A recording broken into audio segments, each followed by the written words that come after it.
అది కేరళలోని మల్లపురం గ్రామం. సరిగ్గా 4 ఏళ్ల క్రిందట గర్భంతో ఉన్న ఓ ఆడ ఏనుగు ఆహారం కోసం వెతుక్కుంటూ ఇదే ఊళ్ళోకి ప్రవేశించింది.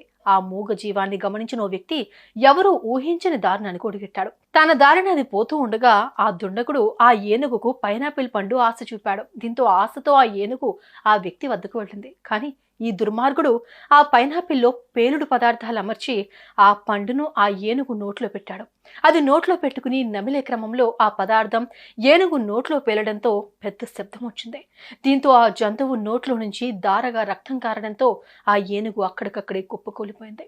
ఈ దృశ్యాన్ని చూసిన ఆ దుండగుడు వికృత ఆనందాన్ని పొందాడు. ఓవైపు కడుపులో ఆకలి, మరోవైపు తీవ్రమైన నొప్పి ఉన్న ఆ ఏనుగు మెల్లగా లేచి గ్రామ సమీపంలో ఉన్న వెల్లియార్ నదిలోకి దిగి తన గొంతు తడుపుకుంది.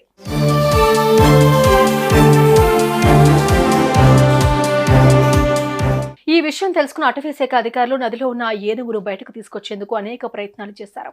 ఇందులో భాగంగా 2 ఏనుగులను సైతం నదిలోకి దించి అతి కష్టం మీద ఆ ఏనుగును బయటకు తీసుకొచ్చారు. కానీ ఆ నొప్పి బాధను భరించలేకపోయిన ఆ ఏనుగు 2020 మే 27న ప్రాణాలు విడిచింది.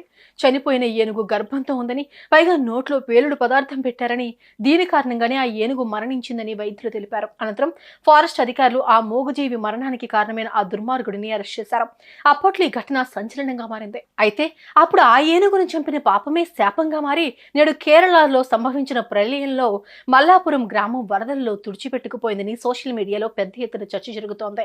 ఆ అంశంపై స్థానికులు స్పందించి అందులో వాస్తవం లేదంటూ కొట్టిపారేస్తున్నారు. కొండ చర్యలు విరిగిపడింది వయనాడ్ జిల్లాలోనని, మల్లాపురం జిల్లాకు ఆ గ్రామానికి ఎలాంటి సంబంధం లేదని చెబుతున్నారు. కాదు, గర్భంతో ఉన్న ఏనుగును చంపిన శాపమే ఇప్పుడు మనం చూస్తున్న వయనాడు విధ్వంసం అని నెటిజన్స్ కామెంట్ చేస్తున్నారు. ఇలా ఎవరికి తోచినట్లుగా వారు కామెంట్స్ చేస్తున్నారు.